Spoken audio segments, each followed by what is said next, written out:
देखिए, मेरा जो सोच है ना वो लोगों को जोड़ने की सोच है। लोगों को उनके आने वाले भविष्य के बारे में सोचना है। मुझे उनसे ये नहीं कहना कि भाई आप आपस में लड़ो भिड़ो, आपस में करो और आप थानेदारी में सहारा लो। देखिए, आजकल जो तमाम नेता है वो दो तरीके की राजनीति करने लगे हैं। एक ट्विटर पे राजनीति, एक जमीनी स्तर पे राजनीति। दिनेश पवार जी कौन सी राजनीति करते हैं? देखिए, हमारी राजनीति एकमात्र है विकास की राजनीति। हम लोगों को पॉजिटिव सकारात्मक दृष्टिकोण के साथ आगे ले जा रहे हैं। वो हम ट्विटर के माध्यम से जाएं या फेसबुक के, हम जो असली चीज़ है वो है धरातल पर। यदि हम धरातल पर काम करेंगे, वही धरातल फेसबुक पर भी आएगा, वही ट्विटर पर आएगा, वही लिंक्डइन पर यही आएगा। कारण है लोगों में पकड़ अच्छी बनती जा रही है आपकी। यही कारण है सब। चुनावी बिगुल बज चुका है, तमाम नेता राजनीतिक मैदान पर उतर चुके हैं। 10 मार्च को देखना ये होगा कि मंगलौर की जनता किसको जिताएगी और किसको हराएगी। लेकिन फिलहाल हम बात करेंगे भारतीय जनता पार्टी के प्रत्याशी दिनेश पवार जी से। और आज चुनावी कार्यालय का उद्घाटन भी हुआ है, जिसमें बतौर शिरकत करने जा रहे हैं नरेश बंसल जी। देखिए, वो दिन था जिस दिन टिकट घोषित हुआ था, और आज का दिन कितनी तैयारी हो चुकी है?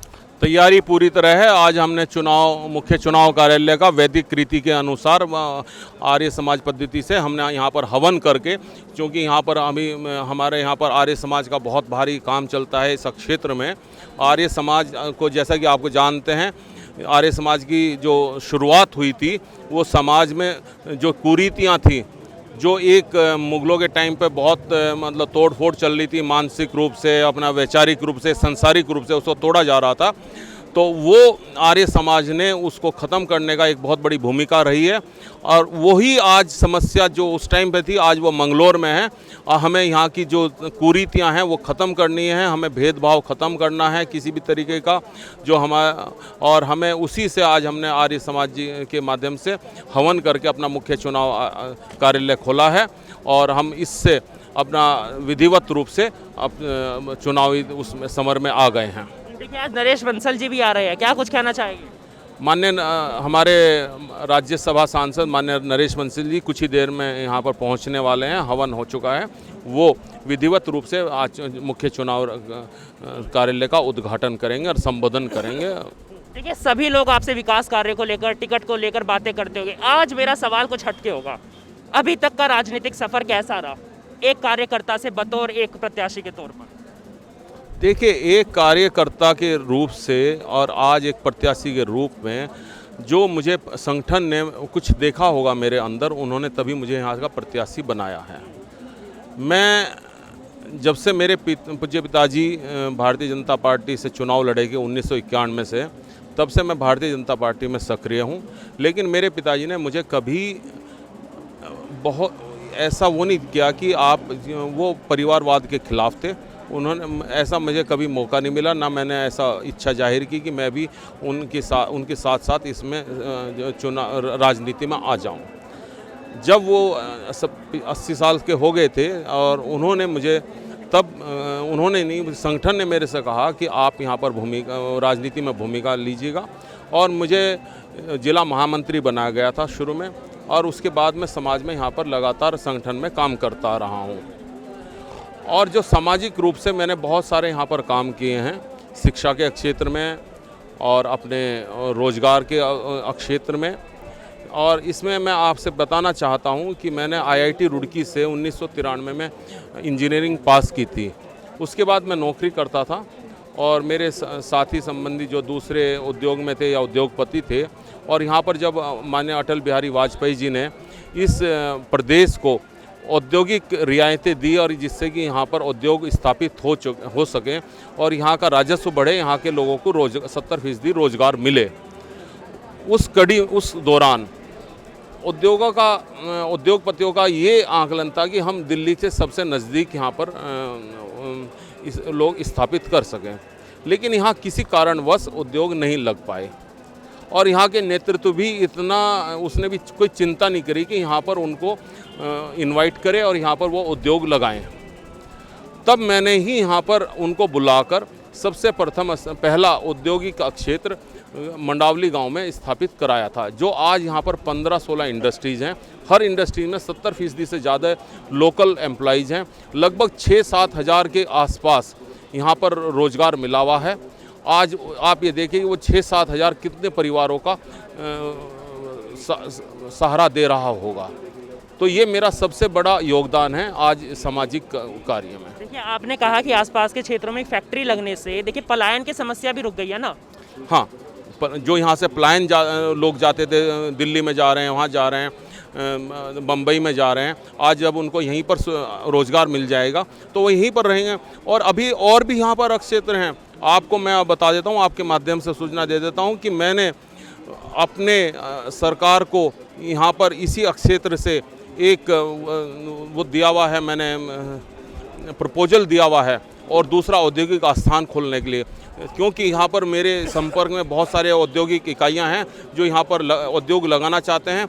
उनका उद्देश्य, उनका इच्छा ये है कि वो दिल्ली से नज़दीक में हो, और वो क्षेत्र मंगलोर का क्षेत्र पड़ता है। और मैंने तो जब तक तो मैं किसी प्रतिनिधि नहीं था, कुछ नहीं था, या आप अपनी उसमें सेक्रेटरीट में देख सकते हैं, मेरे नाम का प्रपोजल आज भी औद्योगिक विभाग में रखा हुआ होगा। और मैं यदि मैं यहाँ से जीतता हूँ और जो जीतूँगा तो मैं यहाँ पर अवश्य ही एक बहुत बड़ा यहाँ पर इंडस्ट्रियल इस्टेट औद्योगिक आस्थान यहाँ बनवाऊँगा, और यहाँ पर और खुशहाली आएगी, लोगों को रोज़गार मिलेगा, लोगों को अच्छा बढ़ावा मिलेगा। दूसरा, खेल कूद के माध्यम से भी यहाँ पर बहुत सारी संपदा संसाधन हैं, वो भी मुझे शुरुआत करानी है। युवाओं के लिए, जो युवा हैं उनके लिए सबसे बड़ी बात है संस्कार होना, स्वस्थ होना, शिक्षित होना, सुरक्षित होना। तो वो सब आप करने जा रहे हैं? वो मैं करूँगा। उसके में यहाँ पर इतने संसाधन हैं युवाओं के लिए। युवाओं को यदि मौका मिलेगा, आपको मैं एक छोटा सा उदाहरण देता हूँ। राष्ट्रीय राजधानी दिल्ली से नज़दीक जितना हम लोग हैं उतना ही हरियाणा है। आज हरियाणा खेल कूद में अव्वल दर्जे पर है, और हम कहीं पायदान पर खड़े नहीं होते हैं। हरियाणा में हमारे जैसी कोई संसाधन, प्राकृतिक संसाधन अवेलेबल नहीं है जो यहाँ पर हैं। हमने उनका सहारा नहीं लिया है, उनको हमने एक्सप्लॉइट नहीं किया है। यदि हमें मौका मिलेगा तो हम उसको कराएंगे, और मैं अवश्य ही आपको आने वाले टाइम में वो सारे विस्तृत रूप से बताऊंगा। मैं देखिए, आपका जो नज़रिया हमें समझ में आ रहा है वो छोटे से काम को लेकर भी नज़र आ रहा है। आप मतलब कितना कुछ सोच रहे हैं? देखिए, मेरा जो सोच है ना, वो लोगों को जोड़ने की सोच है। लोगों को उनके आने वाले भविष्य के बारे में सोचना है।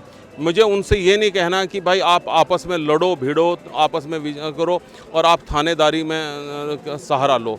आप अपने विकास के बारे में सोचो, आप अपने तरक्की के बारे में सोचो, आप अपने परिवार के बारे में सोचो, आप रोज़गार के बारे में सोचिएगा। वो मेरा लोगों को कहना है कि उसी में हमारा संभावना है हमारे भविष्य के। देखिए, आपने सत्ता में ना रहते हुए भी, जैसा आपका कहना है कि इंडस्ट्रीज़ के जरिए आपने हजारों युवाओं को, लोगों को रोजगार दिया है। अगर आप सत्ता में आ जाते हैं तो फिर क्या होगा? क्योंकि देखिए, पार्टी ने आपके कार्यों को देखते हुए ही आपको प्रत्याशी घोषित किया है। कितना खरे उतर रहे हैं आप? जितना, यदि मैं सत्ता में तो हमारी पार्टी आ रही है, और मैं अवश्य ही इस क्षेत्र के लिए वो सारे जो मैं आपके सामने विचार रखा हूँ वो सब मैं पूरे करवाऊँगा, उनकी शुरुआत करवाऊँगा, और वो अवश्य ही वो यहाँ पर एग्जीक्यूट होंगे और लोगों को उसका लाभ मिलेगा। देखिए, आजकल जो तमाम नेता है वो दो तरीके की राजनीति करने लगे हैं। एक ट्विटर पे राजनीति, एक जमीनी स्तर पे राजनीति। दिनेश पवार जी कौन सी राजनीति करते हैं? देखिए, हमारी राजनीति एकमात्र है विकास की राजनीति। हम लोगों को पॉजिटिव, सकारात्मक दृष्टिकोण के साथ आगे ले जा रहे हैं। वो हम ट्विटर के माध्यम से जाएं या फेसबुक के, हम जो असली चीज़ है वो है धरातल पर। यदि हम धरातल पर काम करेंगे, वही धरातल फेसबुक पर भी आएगा, वही ट्विटर पर आएगा, वही लिंक्डइन। यही कारण है लोगों में पकड़ अच्छी बनती जा रही है आपकी? यही कारण है सब। देखिए, ये थे दिनेश पवार जी, जिन्होंने हमसे खास बातचीत की, और आज चुनावी कार्यालय का उद्घाटन भी है, जिसमें बतौर नरेश बंसल जी शिरकत करने जा रहे हैं, जो कि राज्यसभा मेंबर है। अब देखना ये होगा कि 10 मार्च को क्या होगा। लेकिन दिनेश पवार जी की बातों से तो लगता है कि ज़रूर 10 मार्च को मंगलौर विधानसभा में कमल खिलने वाला है। लेकिन ये 10 मार्च को आप सबके सामने साफ हो जाएगा। फिलहाल के लिए धन्यवाद। देखते रहिए द न्यूज़ वाला नेटवर्क।